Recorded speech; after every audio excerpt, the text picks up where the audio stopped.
I'm sitting at the kitchen table, the one we picked out at IKEA 10 years ago when we thought matching furniture meant we'd built something permanent. The coffee in my mug has gone cold, its surface reflecting the dim light from the window. The house is quiet except for the faint hum of the fridge and the occasional creak of the floorboards upstairs where Sarah's probably scrolling her phone, pretending I don't exist. Last night, she hit me with it. Right in the gut, no warning. We were in bed, lights off, and I reached for her, not out of passion, but just to feel something human, something to bridge the chasm between us.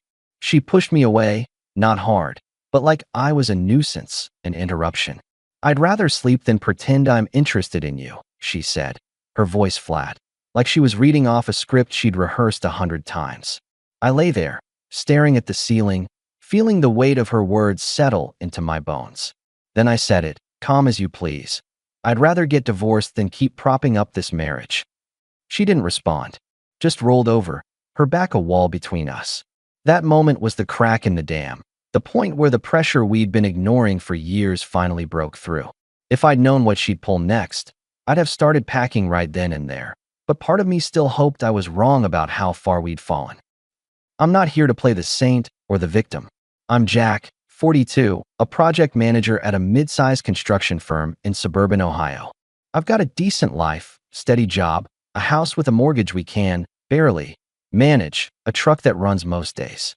I'm not chasing applause or trying to win anyone over. All I want is respect. Not love, not some Hollywood romance with roses and grand gestures.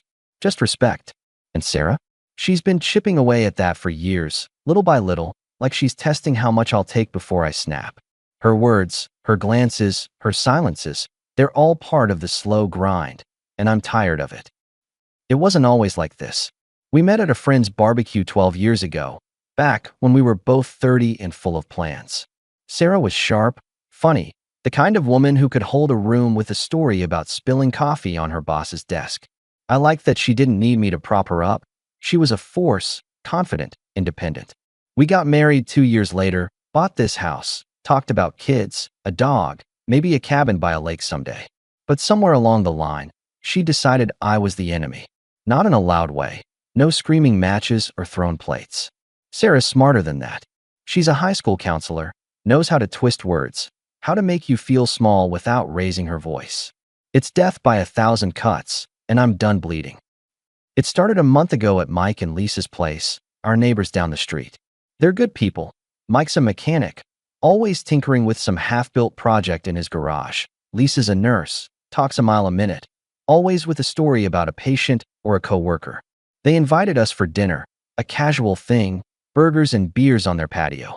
I figured it'd be a chance to break the ice that's been forming between me and Sarah. She'd been distant for weeks, short answers, no eye contact, like I was a roommate she was stuck with.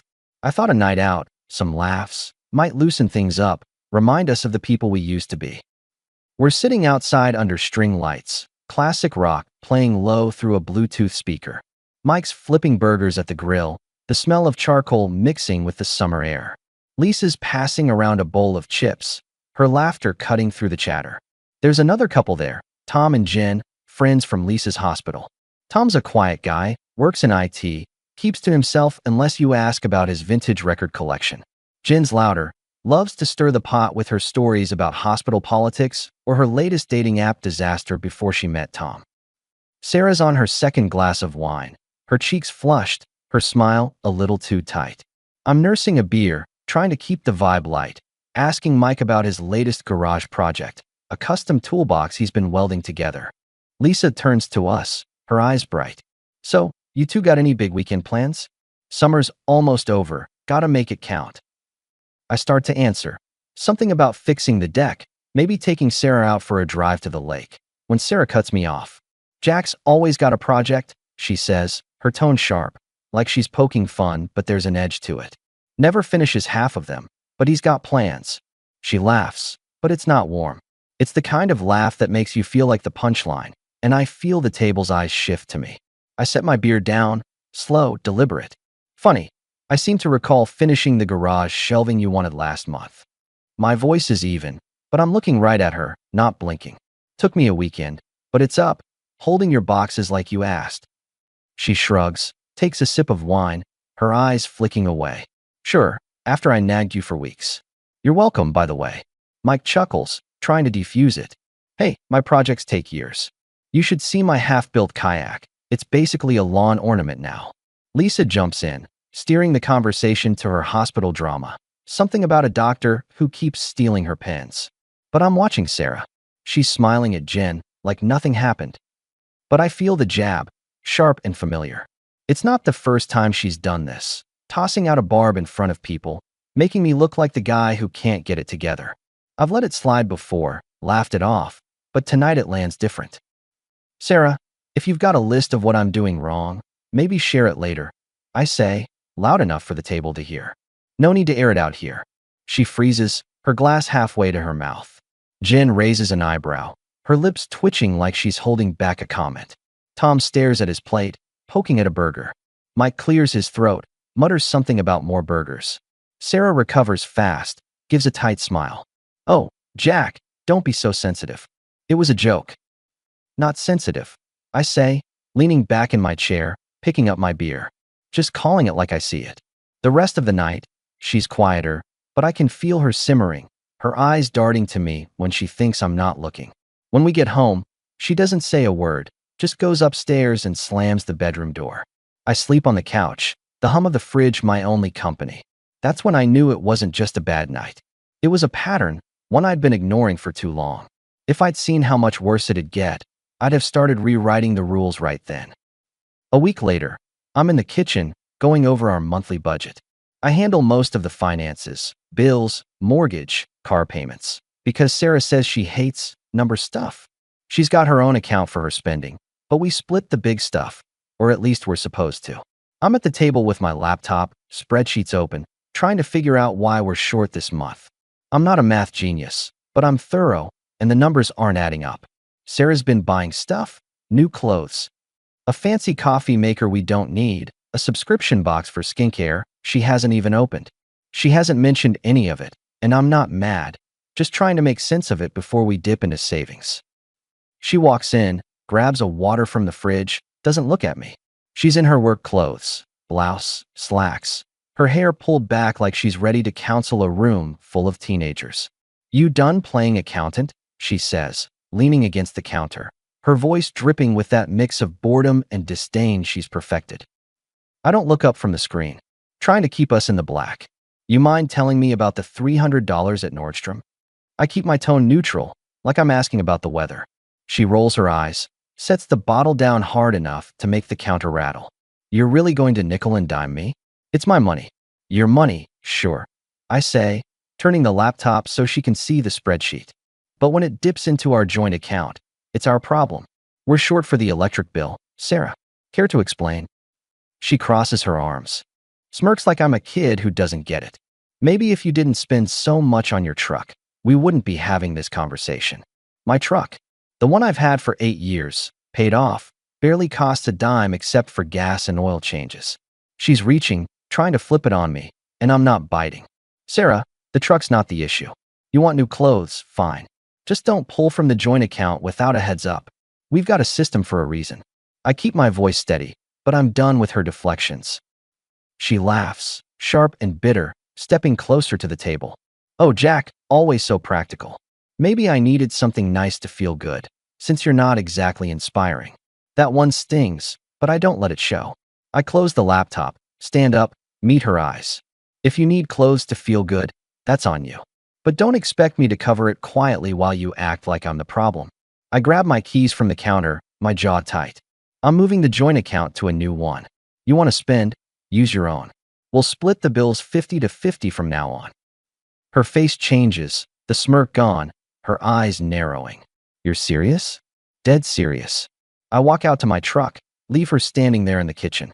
That night, I set up a new account, transfer my half of the funds, and send her an email with the new plan. Bills split down the middle, no more shared pot for her to dip into. She doesn't bring it up again, but I can tell she's pissed. The air in the house gets colder, her silence is sharper. Good. I'm not here to play her games anymore. It's our 10th anniversary, a week after the budget fight. I'd almost forgotten about it, buried under work and the tension at home. but Lisa mentioned it when I ran into her at the grocery store. You and Sarah doing anything special? She asked, her voice hopeful, like she's rooting for us. I mumbled something about maybe dinner, but the truth is, I don't know if Sarah even cares. Still, I decide to try. Maybe it's stupid, but part of me wants to see if there's anything left to salvage. I book a table at an Italian place we used to love, back when we'd share a plate of carbonara and laugh about nothing. I buy a small bouquet of daisies, her favorite, or at least they used to be. When I get home, I find her in the living room, curled up on the couch with a book, her phone glowing on the armrest. I clear my throat, hold out the flowers. Happy anniversary, I say, keeping my voice light. I made a reservation at Giovanni's. 7 o'clock, if you're up for it. She looks up, her eyes flicking to the flowers, then to me. For a second, I think I see something soften, but then her mouth twists into that familiar smirk. Flowers and dinner? What's this, your big redemption arc? She sets the book down, stands up, and brushes past me to the kitchen. I'm not hungry, Jack. And I'm not in the mood to play happy couple for a night. I set the flowers on the counter, my chest tight. It's our anniversary, Sarah. I thought maybe we could talk, figure out what's going on with us. She laughs, not cruel but tired. Like I'm a puzzle she's given up solving. What's going on? You're here, I'm here, and we're both miserable. That's what's going on. She opens the fridge, pulls out a yogurt, doesn't look at me. You want to fix this? Start by figuring out why you're so boring. I stand there, the flowers looking pathetic under the kitchen light. Boring, I repeat, my voice low. That's what you've got? I'm out here trying to keep this house running, keep us afloat, and you're calling me boring. She shrugs, peeling the foil off the yogurt. You used to be fun, Jack. You used to care about more than spreadsheets and deck repairs. Now you're just here. She gestures vaguely, like I'm a piece of furniture she's tired of dusting. I take a step closer, my hands clenching. And you? You're so busy tearing me down, you forgot how to be a partner.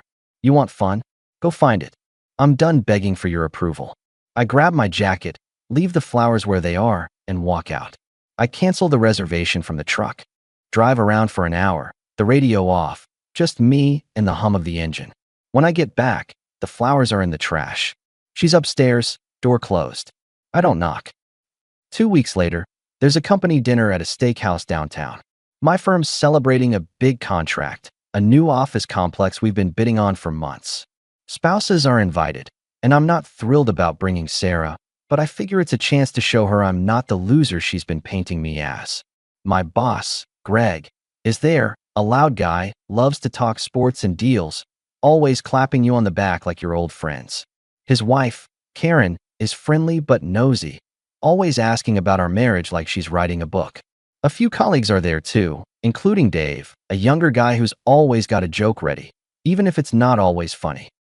We're at a long table, plates of ribeye and mashed potatoes going around, the clink of glasses and laughter filling the room. I'm talking to Greg about the new project, going over the timeline for the East Wing, when Sarah leans over, her voice loud enough to carry. Jack's probably told you he's the star of this deal, right? Always taking credit. The table goes quiet, forks pausing midair. Greg raises an eyebrow, chuckles awkwardly. Jack's solid, Sarah. He's been pulling his weight, trust me. I set my fork down, look at her, my pulse ticking up. Funny, I don't recall saying I'm the star. You want to clarify what you mean? She smiles, but it's cold, her eyes glinting like she's enjoying the moment. Just saying, you love to talk yourself up. It's cute. Dave snorts, tries to cover it with a cough, reaching for his water. Karen looks at her plate, her lips pursed. I'm not letting this slide, not in front of my boss, my team. Sarah, if you've got a problem with how I do my job, maybe say it at home. Or are you just trying to get a laugh? Her smile falters, but she recovers fast, twirling her wine glass. Relax, Jack. It's a joke. You used to have a sense of humor. Not a good one. I say, my voice steady, cutting through the tension. I turn back to Greg, pick up the conversation like nothing happened. So, about the timeline for the East Wing. Think we can shave a week off if we get the permits early? She doesn't say much after that, but I can feel her staring, her anger a low hum across the table. When we get to the car, she lays into me, her voice sharp in the dark. You embarrassed me in there. You can't take a joke. I start the engine, keep my eyes on the road. A joke's supposed to be funny, Sarah. You want to take shots? Do it where I don't have to clean up your mess. She goes quiet, her arms crossed, staring out the window. I'm already thinking ahead. The next day, I tell Greg I'm skipping the next company event. Family stuff? I say, keeping it vague. He nods, doesn't push. I'm not giving her another stage to perform on. A few days after the work event, I'm in the garage, sorting through boxes. We've got years of junk piled up, Christmas decorations, old camping gear, stuff we swore we'd use, but never did. I'm looking for a wrench I misplaced when I find an old photo album, one we put together in our first year of marriage. I sit on a crate, flip it open, and there we are. Sarah laughing at the beach, her hair tangled from the wind. Me holding a fish I caught on a camping trip, grinning like an idiot. Both of us at our wedding, her dress glowing in the sunlight, my tie already crooked. I'm lost in it for a minute, the memories hitting like a wave. We were happy once, weren't we? I try to pinpoint when it changed, when her smiles turned sharp, when my patience started to fray. I don't hear her come in until she's standing in the doorway, arms crossed, her face unreadable. "What's that?" she asks, nodding at the album. I hold it up, not sure why I feel defensive. "Old photos. Found it in a box." She steps closer, looks over my shoulder at a picture of us at a county fair, eating cotton candy, her head on my shoulder. For a second, her face softens, and I think maybe she's feeling it too, the weight of what we've lost. Then she steps back, her voice cool. "You're not getting sentimental, are you? That was a long time ago." I closed the album, set it on the crate. "Yeah, it was. Doesn't mean it wasn't real." She laughs, "But it's hollow." "Real? Jack, we were kids playing house. You think that's what life is? Cotton candy and vacations." I stand up, dust off my hands. "No, Sarah. Life's work, compromise, showing up. You stopped doing that a long time ago." Her eyes flash, but she doesn't argue. She just turns and walks back to the house, leaving me with the album and a garage full of ghosts. I don't open it again. I put it back in the box, bury it under a sleeping bag. Some things are better left in the past. It all comes to a head on a Tuesday night. I'm in the living room, watching a Reds game, trying to unwind after a long day at a job site where everything went wrong. Delayed shipments, a busted crane, the works. Sarah's been cold all week, barely talking, answering in grunts, leaving dishes in the sink like it's my job to play maid. I've been keeping my distance, sticking to my routine, not giving her the reaction she's fishing for. But tonight, she's got a new move, and it's the one that breaks me. She comes downstairs, dressed up, black dress, heels, makeup done like she's going somewhere that matters. "I'm going out," she says, not looking at me, her purse already slung over her shoulder. "Out where?" I ask, keeping my voice neutral, my eyes on the TV. "With friends. Don't wait up." She grabs her keys from the counter, heads for the door. I mute the TV, turn to face her. "Which friends?" She stops, turns, her eyes narrow, her voice dripping with irritation. "Why do you care? You're not my keeper, Jack." I stand up, walk to the kitchen counter where her phone's charging. "Just curious. You've been pretty clear you don't want me around, so I'm wondering who's worth your time." She snatches her phone, her movements sharp. "You're pathetic, Jack. Always checking up on me. Maybe I just need a break from you. That's when it happens." I step closer, not angry, not yelling, just desperate for something real, something to remind us we're not strangers living under the same roof. I reach for her arm, not to grab her, just to connect, to pull her back from wherever she's gone. She pushes me away, hard, her face twisted with disgust. "I'd rather sleep than pretend I'm interested in you." The words hit like a slap, but I don't flinch. I step back, look her dead in the eye, my voice calm but final. "I'd rather get divorced than keep propping up this marriage." She freezes, her mouth half open, her eyes wide like she didn't expect me to fight back. For once, she's got nothing to say, no quick comeback, no smirk. I don't wait for her to recover. I grab my jacket, my keys, and walk out. I drive to a hotel, check in for the night. The clerk's bored voice the only sound as I hand over my card. By morning, I've got a lawyer's number from Dave, who went through his own divorce last year. I'm not yelling, not begging. I'm done. The next week, I'm back in the house, but I'm not staying. I've rented a small apartment across town, close to work, nothing fancy, but enough for me. I'm packing my stuff, clothes, tools, a few books, while Sarah's at work. I don't leave a mess. Don't take anything that's hers. Just what's mine, what I've earned. I've already changed the locks on my truck, moved my accounts, canceled our joint credit card. She doesn't get to control the narrative anymore.